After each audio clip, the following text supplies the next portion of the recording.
name's Arthur Ivatz, and I'm a consultant on inclusive education with the Open Society Foundation, and I am privileged to be here, not least to be asked to make a contribution to workshop number 2.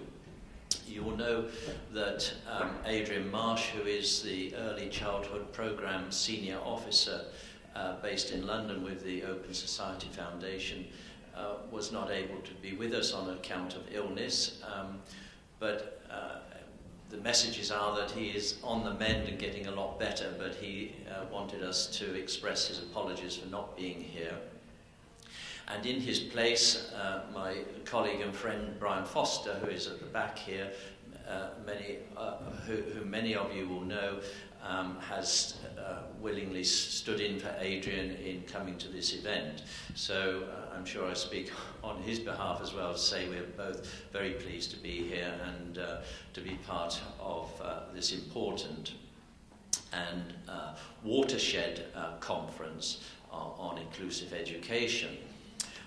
You've already been told that there will be a merger of Workshop 1 and Workshop 2, so Valin and myself will be making a joint presentation in that workshop, and the rest of the workshop will be organised by Lenka and her colleague. Now, I don't think Lenka is here yet, but even if she was, we would not tell you the structure of the workshop, but because we would like to keep an element of excitement and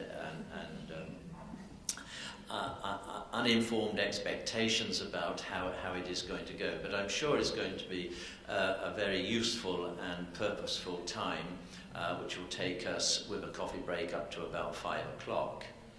My own presentation features sort of 2 main elements.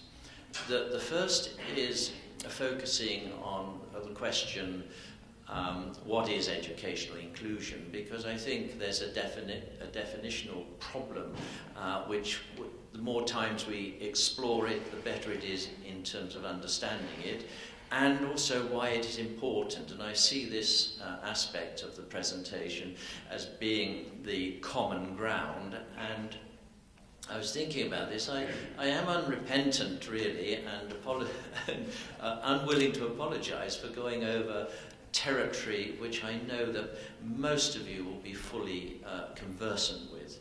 But I think there is no harm in rehearsing the issues, the justification and the reasons, so beautifully illustrated by my colleague in his presentation, with confirming data about the importance of inclusive education, what it is and why it is important.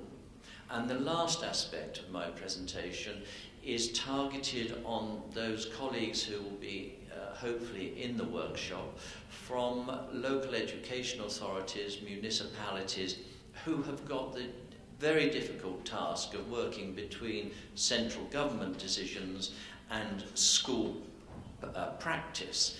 And local authorities, municipality education departments, in my experience, and I think shared across Europe, play an absolutely pivotal role in influencing policy provision, policy implementation, provision implementation and practice in the schools.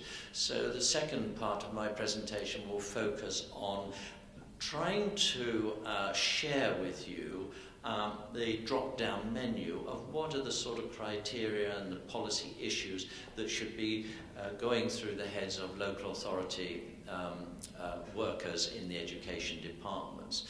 So that's the essence of this workshop. It's going to be, as I've said, very purposeful, and I think it would be wise for me to end on a positive note, and that is, the good news is that we've changed the arrangements a little bit.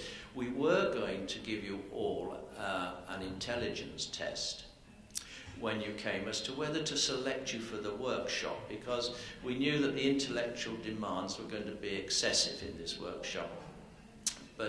And we really only wanted the brightest people. But we've changed our mind for some strange reason, and we're making it very open and inclusive. We would like as many of you to choose our workshop and come to it as possible, and we will welcome you there, and welcome, of course, the great and unique opportunity for sharing our experience and expertise. So thank you very much.